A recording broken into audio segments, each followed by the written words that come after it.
Queremos, Dios, que tu presencia esté siempre con nosotros y que se haga tu voluntad en nuestras vidas. Tu amor me alcanzó, Señor, por tu gracia puedo entrar, contigo puedo estar.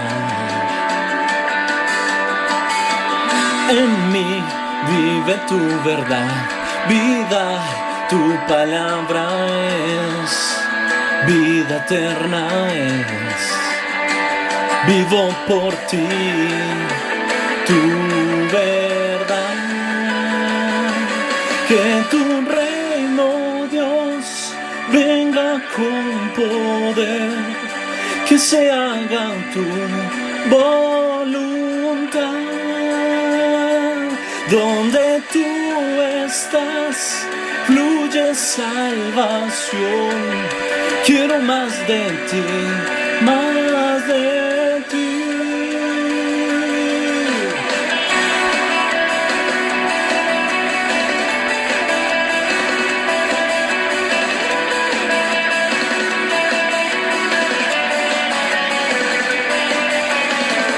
Jesús la muerte venció, su nombre poderoso es, todopoderoso es.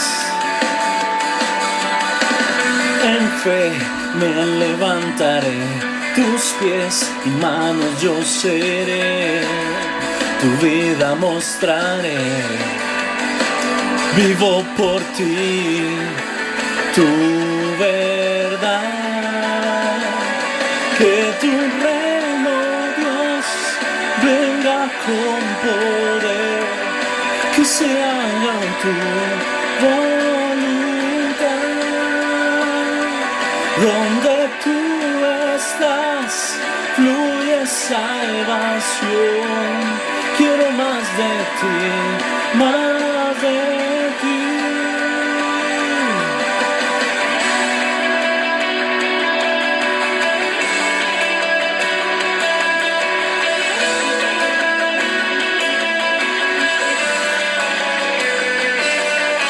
Señor, vivo por ti, por tu verdad, Señor Jesús.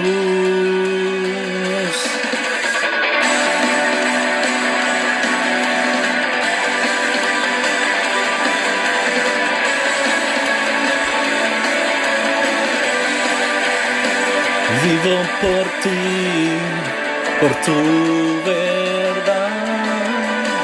Te anhelo a ti, por tu verdad.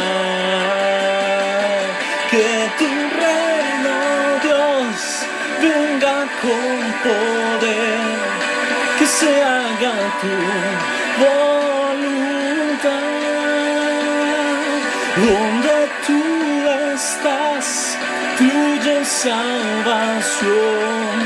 Quiero más de ti, más de ti. Que tu reino, Dios, venga con poder, que se haga tu voluntad. Donde tú estás, fluye salvación.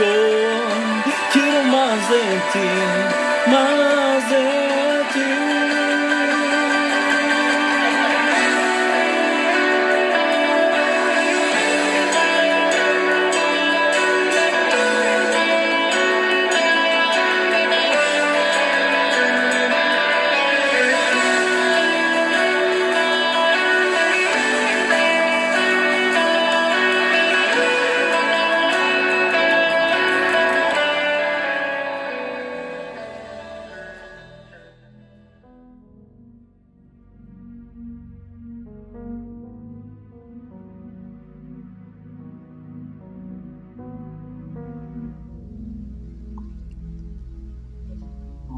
Buenas noches, amados hermanos.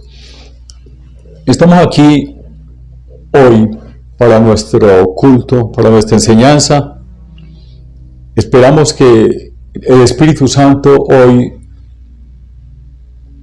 nos llene de conocimiento, de su paz, de su alegría, de su gozo, y nos dé unas lecciones que nos afirmen el corazón,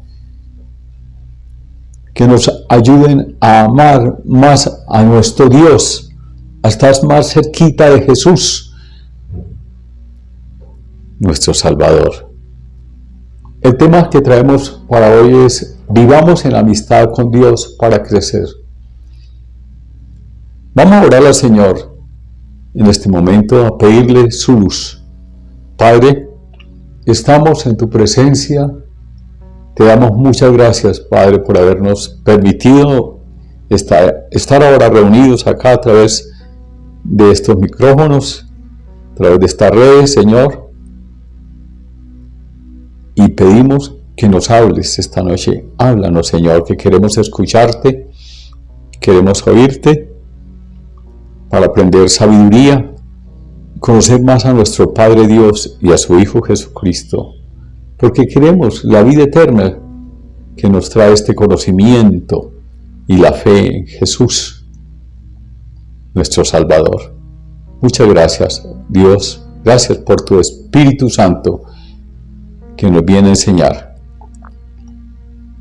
que nos viene a ayudar, que nos viene a exhortar, a afirmar en la fe y a decirnos cosas que necesitamos oír y saber. Te lo pedimos en el nombre de tu Hijo Jesús. Amén y amén. Bueno, hemos dicho, el tema es: vivamos en amistad con Dios para crecer. Dicho de otra manera, lo que hemos venido enseñando en este tiempo es: seamos amigos de Jesús todo el tiempo y tendremos crecimiento.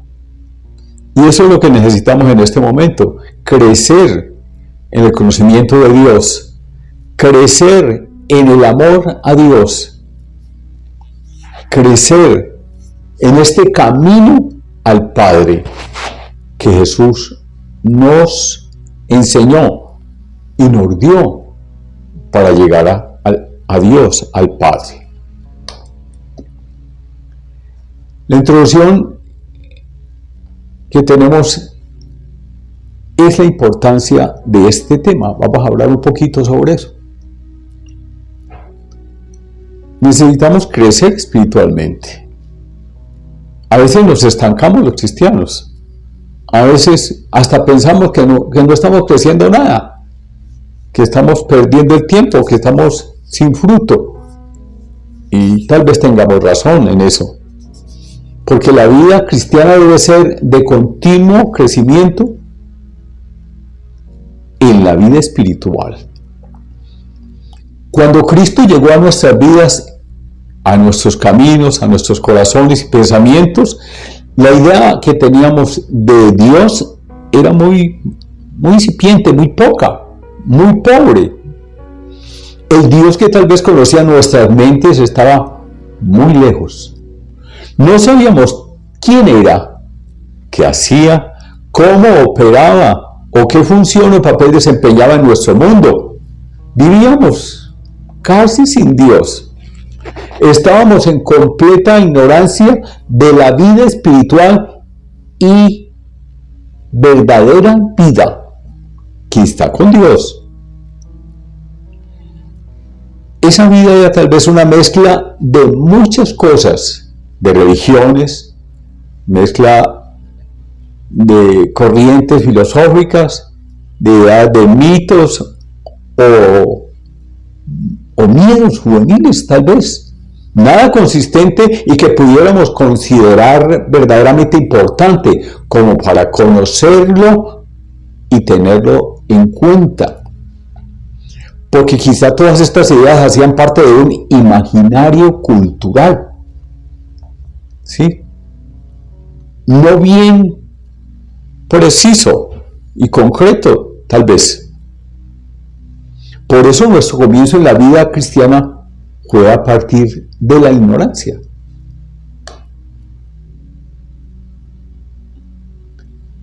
Y es que ignorancia y pecado van juntos.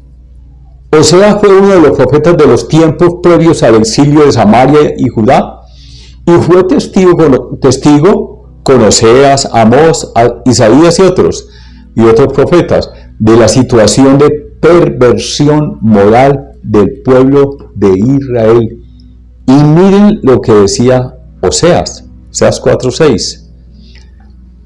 La palabra de Dios dice así, esa palabra que traía Oseas: mi pueblo fue destruido porque le faltó conocimiento. Por cuanto desechaste el conocimiento, yo te echaré del sacerdocio, decía el Señor, a los líderes. Y porque olvidaste la ley de tu Dios, también yo me olvidaré de tus hijos. Y esto era muy grave. No tenía conocimiento el líder de las cosas de Dios, y tal vez no le importaban. Y entonces, ¿qué pasaba con Dios? Si él se olvidó de Dios, dice, olvidaste tu Dios, la ley de tu Dios, entonces yo también me olvidaré de tus hijos. Grave, porque quiere decir que los hijos no iban a recibir conocimiento ni bendición. Mucho pueblo de Dios, entre ellos los líderes, vivían en ignorancia y no tuvieron en cuenta a Dios en su caminar. Por lo tanto, su destino final no sería otro que la destrucción y ruina espiritual paralela a la física. Claro, eso iba junto. En cuanto a nosotros hoy, hijos de Dios, cristianos, que estamos hoy escuchando este mensaje, y este mensaje es para crecimiento espiritual de nuestras vidas, de nuestras almas. La condición espiritual en que nos movíamos por la tierra no era distinta a la del pueblo de Israel, porque vivíamos en ignorancia. Cuando Dios se apareció en nuestro camino, algo sucedió parecido a lo que le pasó a Saulo de Tarso, cuando siendo servidor de los romanos y principalmente de los líderes de Israel, de los fariseos y los escribas, en su oposición a los cristianos, él trabajaba para ellos, creyendo en el camino de Damasco para perseguir a los cristianos, a los de ese camino, y el camino era el de Cristo.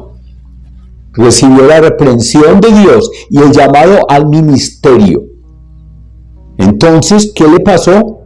Cayó en tierra,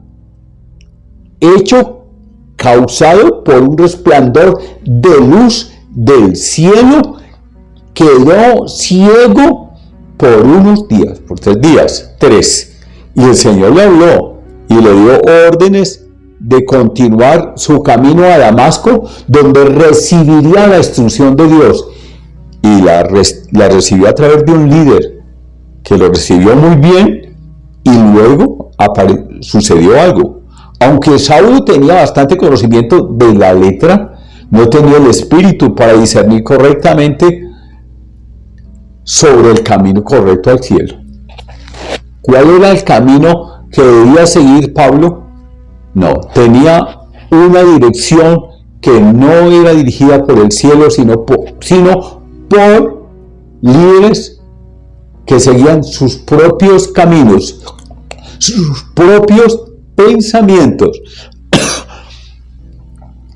Cuando recibió la luz del Espíritu, recuperó su visión, los ojos, la visión de sus ojos. De ahí en adelante, la vida de este hombre, de Saulo, ya no sería la del perseguidor de los seguidores de Jesús, sino la de un ministro del reino de Dios, apóstol de Jesucristo y predicador del Evangelio. Tanto que ya no se llamaría Saulo, sino Pablo. Y esta es otra historia. Ya de ahí en adelante, la vida de Pablo sería la de un ministro de Dios, de un predicador del Evangelio y de un hombre que entregó su vida por Jesús. Vamos a hablar un poquito de la llegada de Jesús a nuestras vidas. Decíamos entonces que la ignorancia que teníamos nosotros acerca de Dios de su voluntad, de sus planes y propósitos, nos mantenían en tinieblas y por lo tanto en rebelión y en pecado, lo que lleva en consecuencia a la destrucción espiritual y a la muerte. Y si estamos en esa condición, nuestras familias, ¿qué iban a recibir? Maldición, muerte, ruina. Esas mismas tinieblas cubren la faz de la tierra en estos momentos de la historia humana. Damos gracias a nuestro Dios que envía a su Hijo Jesucristo a nuestras vidas para darnos su gracia y luz admirable, y por lo tanto comenzó enseguida nuestro crecimiento en el conocimiento de Dios, de nuestro origen, o sea, supimos de dónde veníamos, porque Dios nos hizo, nos creó. Después también pudimos saber nuestras metas y nuestro destino eterno. Y también conocimos a través de la palabra de Dios cómo estábamos, cuál era el estado de nuestras almas delante de Dios. Y que necesitábamos a Dios, porque estábamos en tinieblas y sucios. Necesitamos purificarnos, eso necesitábamos hacer, acercarnos a nuestro Dios para que Él nos limpiara, nos purificara, nos quitara la culpa, nos abriera la entrada al cielo, porque estaba cerrada, y Él abrió, Él destruyó velo del templo se abrió en dos, se partió, y eso significaba definitivamente que Jesús estaba destruyendo la antigua manera de entrar a Dios, y ahora entrábamos a través de la obra poderosa de Jesús y entrábamos para siempre al reino de Dios. Si Jesús abría la puerta y nosotros entrábamos por esa puerta, o sea, ¿cuál era la puerta? Jesús. El que entre por esa puerta entra al reino del Señor. El Señor Jesús hablaba a sus discípulos estas palabras antes de ir al huerto donde sería entregado por Judas. Vamos a ver esta palabra. Juan 16:13.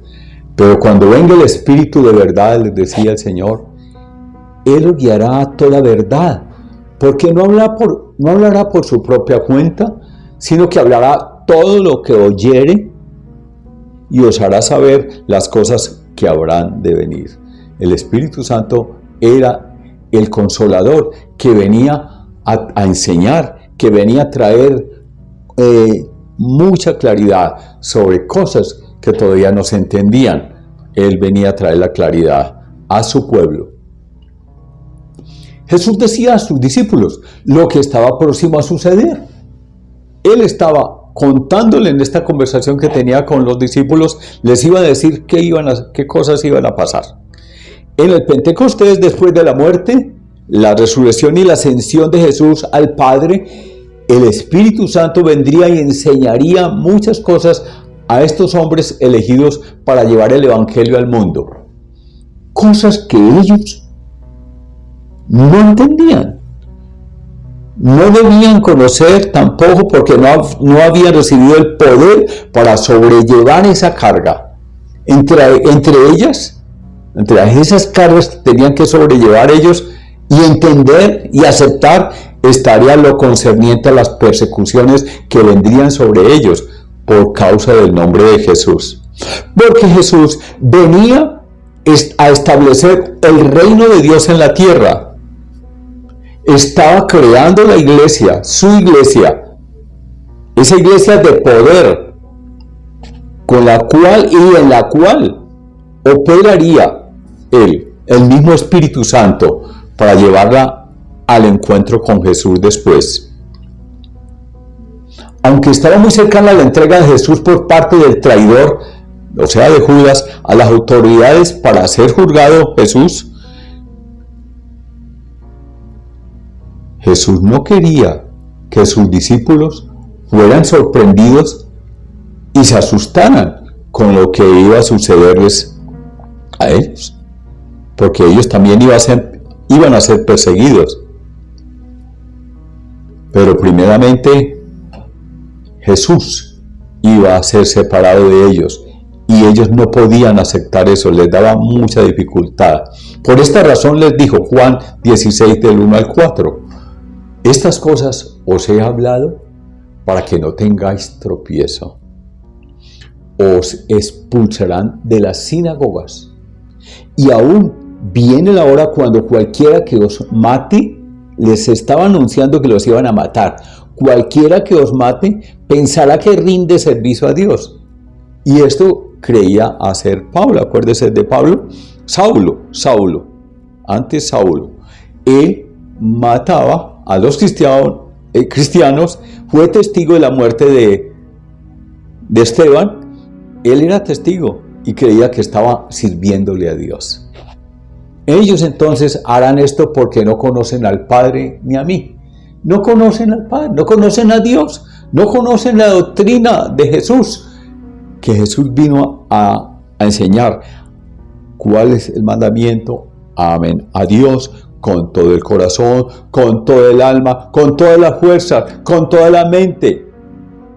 Y a su prójimo como a ustedes mismos. Aménlo. Decía Jesús en el 4, mas os he dicho estas cosas para que cuando llegue la hora os acordéis de que ya os lo había dicho. Pero ¿cuáles son estas cosas, no? ¿Cuáles eran todas las cosas? Ya las sabemos. Que ellos iban a ser separados de Jesús, ¿no? Jesús había lavado los pies de sus discípulos y les había anunciado que también la traición de Judas iba a suceder, estaba próxima, y la negación de Pedro también, que Pedro también lo iba a negar. Y les anunció también que se iba a separar, a preparar en el cielo morada para ellos, que ellos también les dijo que no iban a estar solos, porque ellos pensaban que con la separación estarían solos. No iban a estar solos, porque el Espíritu Santo, que ahora nos acompaña a nosotros, estaría siempre en la iglesia, siempre haciendo obra, acompañando, dando poder, dando aliento, dando vida, para que la iglesia se mantuviera. Y van más de 2000 años y la iglesia sigue adelante, predicando el Evangelio con denuedo. Juan 14, 15 al 17 dice así: el Señor decía a sus discípulos, si me amáis, guardad mis mandamientos.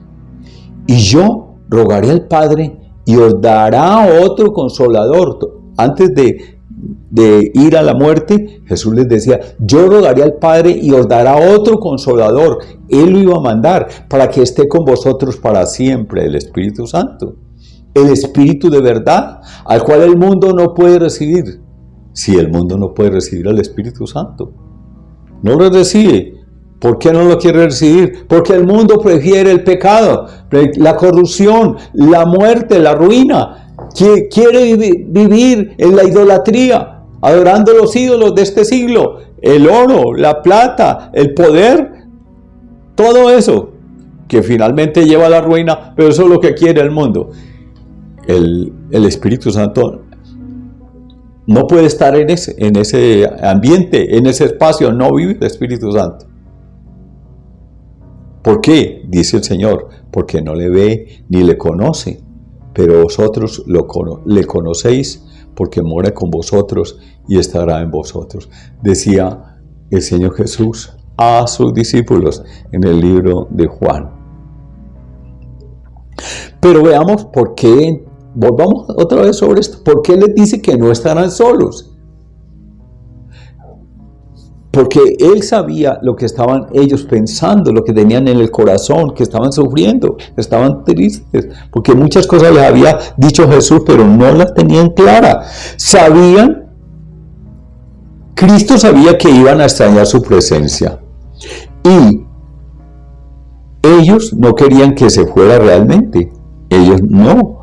Un día le dijeron que no fuera a Jerusalén porque allá lo iban a matar. No, tengo que ir a Jerusalén. Iban a sentir que algo les faltaría si se alejaba de ellos, pero Jesús tenía que padecer y morir. Hermano, ellos hasta les hallo razón a estos apóstoles, porque a ellos se les iba a ir Jesús. Y Jesús les estaba diciendo, me voy a ir. ¿Cómo vas? Ese Señor que había estado tanto tiempo con ellos, que habían estado todos los días, todo caminando con ellos, fueron testigos de sus milagros, testigos de esas palabras que venían del cielo a consolar, que esas sanidades que hacía Jesús, ¿cómo no las iban a ellos a extrañar? Hermano, y eso está todo en la palabra de Dios, y eso es verdad, eso es vida. Lo que hizo Jesús es verdad y vida. ¿Cómo vivir sin Jesús? Yo no puedo concebir esto, vivir sin Jesús, sin estar en la presencia de Dios, sin sentir que Dios está con nosotros todo el tiempo, porque el Espíritu de Dios mora en nosotros. Ellos tenían razón, estaban afligidos, tristes, pero Jesús también tenía razón. Él tenía que morir y dejarlos para poder salvarlos. Si no, ¿cómo?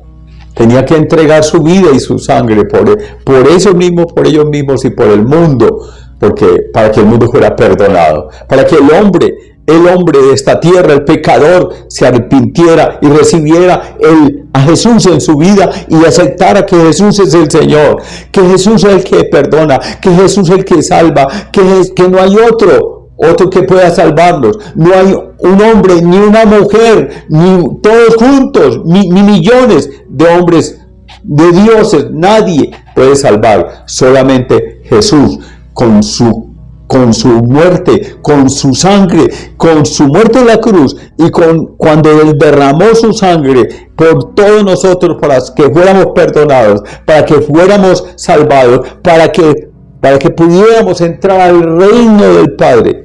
Él murió. Él tenía que padecer, tenía que ir a la muerte. Jesús resucitaría después y se alegrarían cuando lo vieran de nuevo, pero enseguida tendría que irse otra vez. Por eso les decía, un poco no me veréis y otro poco me volveréis a ver. Entonces el Padre enviaría al Consolador cuando ya Jesús no regresara. Por mucho tiempo el Consolador iba a estar. El Espíritu Santo, que acompaña ahora al pueblo de Dios, la iglesia de Dios, el comandante ahora es el Espíritu Santo, el que nos hace compañía, el que mora en nuestros corazones en este momento. Él les daría consolación, también les daría poder y fuerzas para estar en este mundo y hacer toda la obra que Él mandaría hacer. ¿Cuál sería? Ir por todas las naciones, predicar el Evangelio, y al que recibiera el Evangelio, a ese bautizarlo en el nombre del Padre, del Hijo y del Espíritu Santo. Le daría sabiduría y fuerza, y le daría perseverancia, y lo guiaría en esta nueva etapa de la iglesia, y a nosotros también nos la está dando. Y espero que usted, hermano, que usted está oyendo esto, usted diga definitivamente: el Señor Jesús es el Señor, mi Salvador. Él es el Mesías enviado a mi vida para salvarme. Por eso les dice el Señor Jesús, les sigue diciendo en Juan 16, 18 al 22, les dice: decían pues los discípulos hablando entre ellos, ¿qué quiere decir con todavía un poco? No entendemos lo que habla. Jesús entonces conoció que querían preguntarle y les dijo: ¿preguntáis entre vosotros acerca de esto que dije? Todavía un poco y no me veréis, y de nuevo un poco y me veréis. De cierto os digo que vosotros lloraréis. Claro, estaré llorando, vais a llorar. Sí. Porque voy a ir a la cruz. Y vais a lamentar también. Pasarán muchas cosas. Y el mundo se alegrará. El mundo creerá que mató a un ladrón. Sí. Soltaron a Barrabás y ahora matan a otro, a Jesús, que es otro ladrón, peor que él. El mundo se alegrará creyendo que está haciendo una buena matanza, que está destruyendo a alguien. Pero aunque vosotros estéis tristes, le decía Jesús, vuestra tristeza se convertirá en gozo. Porque el que iba a ir al sepulcro 3 días, ese se levantaría poderoso, se levantaría poderoso. Y luego volaría al cielo. Y allá presentaría su sacrificio de salvación para todos aquellos que quisieran humilde y buenamente aceptarlo en su corazón y aceptar la muerte y la resurrección como salvadoras de su alma, de su vida y como perdonadoras, porque eso vino a ser Jesús. También les decía una parábola: la mujer cuando da a luz tiene dolor porque ha llegado su hora, pero después que ha dado a luz un niño ya no se acuerda de la angustia por el gozo de que haya nacido un hombre en el mundo. También vosotros ahora tenéis tristeza y mucha, pero os volveré a ver, estaréis felices de nuevo y se gozará vuestro corazón y nadie os quitará vuestro gozo, decía el Señor. Qué lindo. Jesús quería alertar a sus discípulos sobre las posibles persecuciones que vendrían y los tiempos difíciles. Pero era necesario mantenerse fieles, perseverar y crecer en el amor y en la fidelidad. ¿Cómo crecer entonces en la vida cristiana? ¿Cómo dar frutos? ¿Cómo dar frutos, hermanos? ¿Cómo? Este es un mundo difícil, un mundo lleno de pecado. Solo estando pegados, aferrados a la vid. Somos como una rama del árbol. Si nos cortan o nos cortamos nosotros, dejamos de tener vida. Yo no quiero eso, yo quiero estar aferrado a la vid, al árbol. Él es la vid, Él es ese árbol que necesitamos, que nos salva. Él nos salva porque Él es la vida eterna. Jesús enseña a sus discípulos, capítulo 15 de Juan. Esto les decía, yo soy la vid, vosotros los pámpanos, las ramas. El que permanece en mí y yo en él, este lleva mucho fruto, porque separados de mí nada podéis hacer, porque Él es el que tiene el fruto. Él es el que lleva el alimento, el que va y nutre las ramas.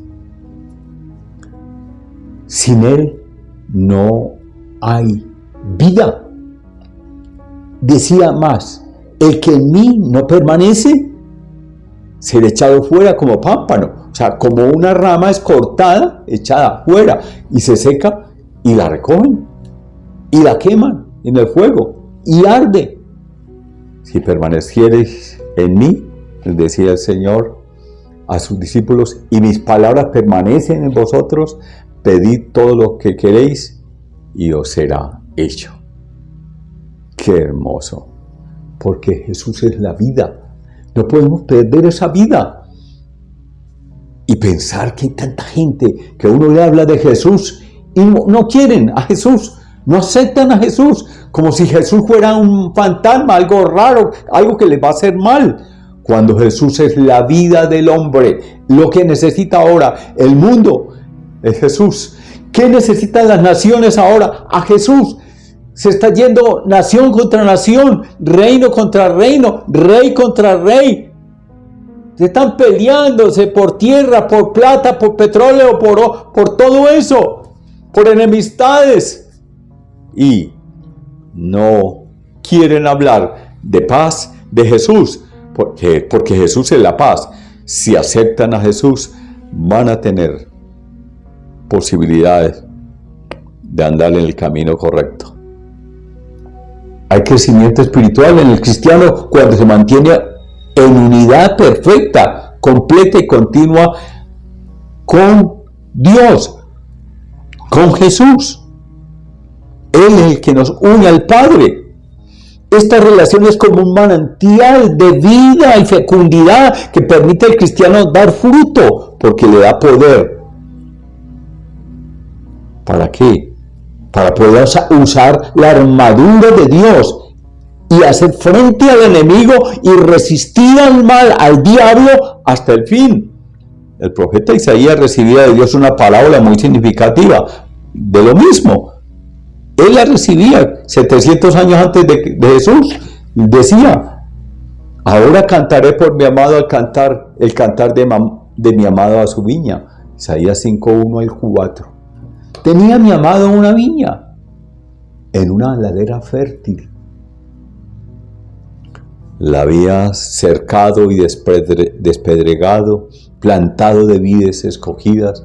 La tenía muy bonita, estaba lleno de vides hermosas, buenas plantas, limpias. Había edificado en medio de ella una torre en la mitad y había hecho también en ella el lagar que era necesario, y esperaba que diera uvas buenas, pero dio uvas silvestres.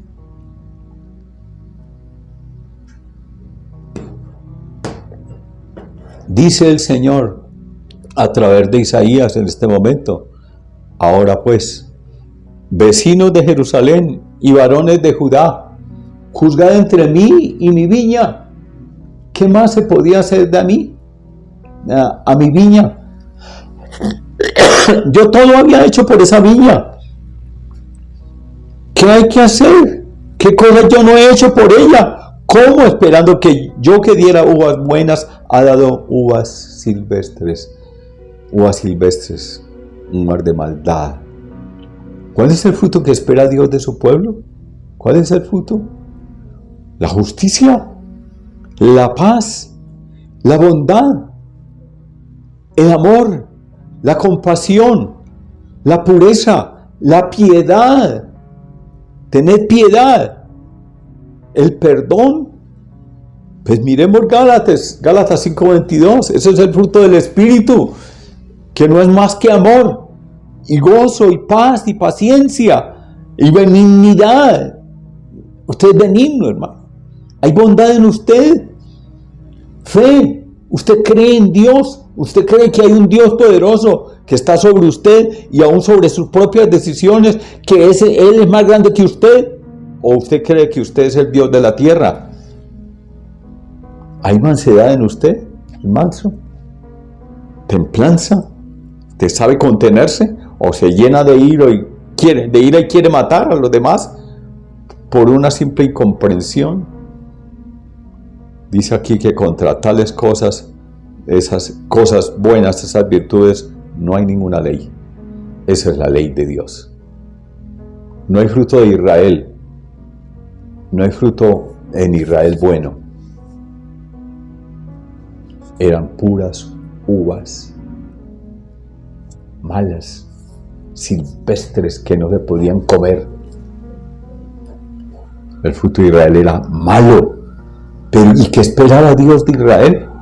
Sabiendo que los había tratado tan bien, había hecho tantas cosas por Israel, que los había sacado de esclavitud de Egipto, los había llevado por el desierto y les había dado comida en el desierto, los había protegido del sol y de la noche, de todo, del frío de la noche, todo.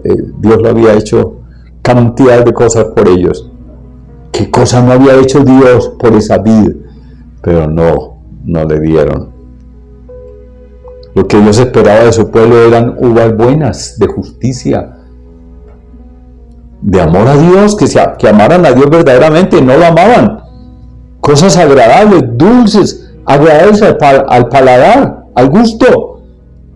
Él quería que ellos fueran íntegros, honestos, puros, justos, piadosos, que buscaran la voluntad de Dios, que amaran a Dios y a su prójimo, y no era eso lo que ellos practicaban. Esos frutos que Dios quería eran como vestiduras del pueblo de Dios, y ese pueblo no se vistió con esas vestiduras. Hermano, estaban en el mundo, se volvieron al mundo. ¿Qué vemos en la tierra? ¿Qué vemos en el mundo? ¿Justicia, paz, bondad, misericordia? No, nada de eso. Todo lo contrario. Uvas agrias que no se pueden comer, son silvestres. ¿Qué es lo que hay en el mundo? ¿Qué clase de uva es el egoísmo? ¿El egoísmo qué clase de uva es? La violencia que hay en este momento, de hombre contra hombre. La violencia contra los niños, que los están violando. Y hay leyes, y no pasa nada, el hombre viola y sigue violando. ¿Cómo hay violencia contra los niños, contra las personas que tienen menos fuerza, contra los débiles, contra la mujer? ¿Cómo hay estas cosas tan malas que Dios no quería en la tierra? La violencia, el odio, la humillación, cómo se humilla en este momento a las personas. El hombre no quiere aguantarse nada, mata por cualquier cosa, destruye, insulta, los homicidios, el maltrato, hermanos, la violación de los derechos de los demás, la inmoralidad, el adulterio, esta inmoralidad tan horrible que hay en este momento, hermanos, la soberbia, el orgullo, las venganzas, las borracheras, las orgías,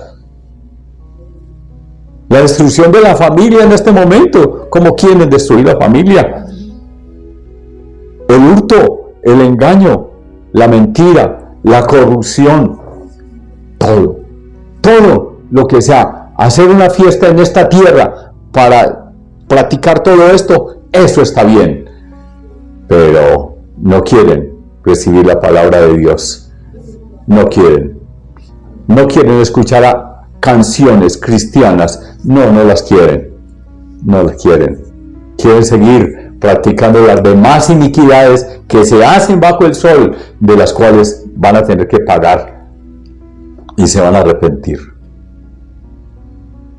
Esas son uvas silvestres, hermano, y a veces este mundo nos contamina a nosotros los cristianos. A veces nos dejamos contaminar de esas cosas y empezamos a participar de ellas, hermano. Estos son los caminos del mundo, son anchos. La puerta que lleva al infierno, el camino que lleva al infierno es bien ancho, tiene como 20 carriles. Ese camino ancho lleva al infierno, a la perdición.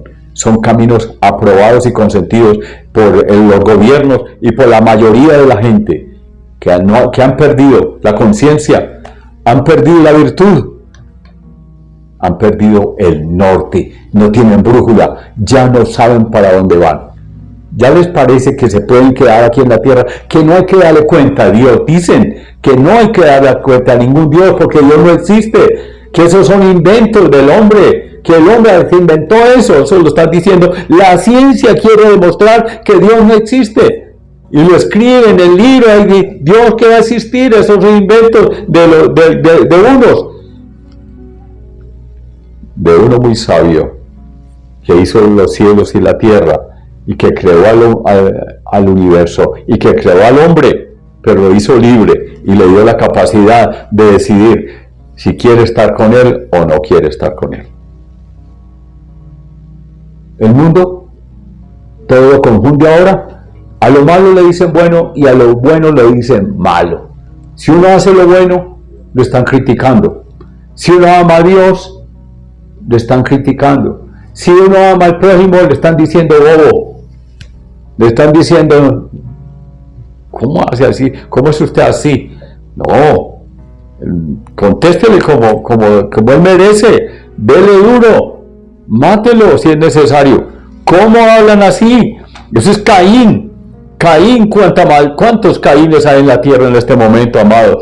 Caín, el que mató a Abel, ese está justificado hace mucho tiempo. ¿Cuántos Caínes que han matado miles y miles en esta tierra, hermano, hay en este momento?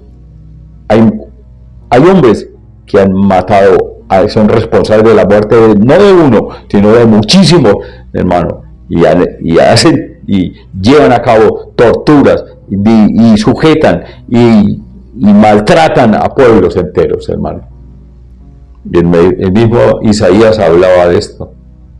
Isaías 5:20 al 24 dice Isaías: hay de los que a lo malo dicen bueno y a lo bueno malo, que hacen de la luz tinieblas y de las tinieblas luz, que ponen lo amargo por dulce. A lo amargo, hay tan rico esto que es amargo, y lo dulce por amargo. Lo dulce, lo bueno, lo amable, eso no les sirve, hermano. El Señor habla de Babilonia como una ciudad perversa y de la cual hay que salir. Ese es el consejo, que tenemos que salir. Hay que salir. Tenemos que crecer en el Evangelio. ¿Y cómo? Saliendo de Babilonia. Hay que salir de Babilonia. ¿Cómo vivir vidas cristianas en medio de esta generación? ¿Cómo crecer en la gracia y en el conocimiento de nuestro Dios? Primero, y grábese esto, hermano, es fundamental y necesario leer la palabra de Dios, porque ella nos trae conocimiento, nos instruye y nos corrige o nos exhorta cuando es necesario corregirnos. Es necesario leerla, ir a la palabra de Dios, la Biblia, que es la palabra de Dios, y la dice, y ella nos va a enseñar el camino eterno. Segundo punto, es necesario tener la comunión diaria con el Señor. Esto es base fundamental de crecimiento. Ser amigos de Dios a través de la oración diaria. Si usted habla con el Señor, podrá darse cuenta de la obra de su Espíritu en usted y en su familia y en sus caminos. Si habla con Él, si usted es amigo de Él. Es necesario que seamos amigos del Señor. Él quiere ser nuestro amigo, pero nosotros lo buscamos, conversamos con Él, tenemos ratos con Él, le comentamos las cosas o hacemos lo que todo el mundo hace. Hace lo que le viene en gana. Tercer punto, asista a la iglesia, hermano. Esto es muy importante para crecer. Estamos hablando de crecer, de ser amigos de Dios. Entonces, asista a la iglesia. Es importante, ¿por qué? Porque hacemos parte de una comunidad, somos miembros de ella. En ella podemos y debemos crecer con los dones que el Señor nos ha dado. Somos formados y podemos desarrollarnos esos dones del Espíritu para edificación del cuerpo de Cristo. La iglesia nos enseña la palabra, la explica y la aplica también a nuestras vidas. A través de los servicios en la iglesia podemos ayudar a edificar a los demás con el testimonio, con nuestra presencia, y ayudar a muchos también en su formación y crecimiento espiritual. Alístese, hermano, en el servicio al Señor. Sirva al Señor en la iglesia. En la iglesia los servidores de Dios orarán por los necesitados, por los enfermos. Dios escucha las oraciones de sus hijos. La iglesia tiene consejo. Busque el consejo de Dios. Debe ser un consejo sabio en el Espíritu, no el consejo de hombre. Debe ser, digo yo. Tiene que ser así. Tercer punto, obedezca al Señor. Si me amáis, guardad mis mandamientos. Esto es un fruto de amor a Dios. Es el testimonio que damos de que nuestra fe está transformándose y transformando nuestras vidas, hermanos. Obedecer al Señor. Hay que cumplir los mandamientos. Sí, hay que cumplirlos. Cuarto punto, ayuda al necesitado. Hay muchos pobres y necesitados en la tierra que esperan una mano bondadosa que les muestre el amor de Dios, amados. Hay mucha necesidad, mucha aflicción, tristeza, hay gente aguantando hambre, niños que están muriendo de hambre, hermano. Y nosotros no podemos ser indolentes en este asunto, hermano. Tiene que dolernos esa necesidad. Es mucho lo que recibimos de nuestro Dios. Debemos compartir generosamente. Hemos recibido la gracia de Dios. Demos gracia. Hablemos de Dios y llevemos algo al que necesita. Quinto punto. Aléjese de la apostasía presente, de los falsos profetas, de los falsos apóstoles, de las falsas enseñanzas, hermanos, que se están enseñando en este momento a través de las redes. Hay muchas enseñanzas que están desvirtuando las enseñanzas de Jesús y de la Biblia, están enseñando otras cosas. Han cambiado la doctrina de Jesús por sus propias doctrinas liberales, corruptas, y aún los servicios, hay servicios muy feos de cosas que no deben hacerse en los servicios del Señor, en las alabanzas al Señor, y aún en algunos predicadores predicando cosas, diciendo cosas y haciendo cosas en los servicios que no agradan al Señor y que atrae su ira. Estos apóstoles o estas personas prometen falsamente en el nombre de Dios toda clase de bienes y placeres terrenales. Llénense, pídanle al Señor, y el Señor quiere darles un montón de plata, y ustedes la merecen. No merecemos nada. Él da eso, sí, lo quiere dar, y es una añadidura, porque lo importante no es eso, es el reino de los cielos. Alístese en el reino de los cielos, como miembro del reino de los cielos. No se aliste en otra cosa. Persevere hasta el fin, hermano. Es el sexto punto. Trabaje por el reino de Dios y no olvide el temor de Dios cada día. El temor de Dios es el principio de la sabiduría. Acuérdese esto. No pierda el temor de Dios. No lo olvide ni deje que se le confunda con nada parecido. Nada. El temor de Dios es el temor de Dios nuestro Dios. Esto no lo dejará estar ocioso y podrá crecer en la altura y conocimiento de Dios. Y último punto, hable de Jesús, comparte el Evangelio. Este es un servicio al mismo reino de Dios, que lo llenará de gozo y satisfacción espiritual, porque no hay nada más grande y más excelso que trabajar para el reino de Dios. Quiero compartirles la palabra que está en la primera carta de Pedro 3:8-9, que dice: finalmente, sed todos de un mismo sentir, compasivos, amándoos fraternalmente, misericordiosos, amigables, no devolviendo mal por mal, ni maldición por maldición, ni insulto por insulto, sino por el contrario, bendiciendo, sabiendo que fuisteis llamados para que heredaseis bendición. Salmo 119, 15-17. En tus mandamientos meditaré. Consideraré tus caminos. Me regocijaré en tus estatutos. No me olvidaré de tus palabras. Padre, yo te doy gracias, Señor, por esta palabra de este día. Señor, yo espero que todas las personas que hayan visto y oído esta enseñanza, estas palabras, Señor, se entreguen a ti. Que se entreguen a ti, Señor, porque tú eres nuestro Dios, porque tú eres nuestro Padre, nuestro Salvador. Señor, tú quieres el bien del hombre, que el hombre se acuerde de tus mandamientos, que medite en ellos, que se regocije en tus estatutos, que considere sus caminos y los ponga y los alinee. Hay que alinearlos con tu voluntad, Señor. Que no se olvide de estas palabras que tú has dado, Señor. Padre, yo te pido, Señor, si hay alguna persona que ve este servicio, que oye estas palabras predicadas hoy y quiere recibir al Señor, que se entregue a Jesús, que le diga a Jesús: Jesús, tú eres mi Salvador, yo lo creo hoy te recibo en mi vida para siempre, porque no hay más cosa más sublime, no hay nada más sublime en el universo que estar en la presencia de nuestro Dios.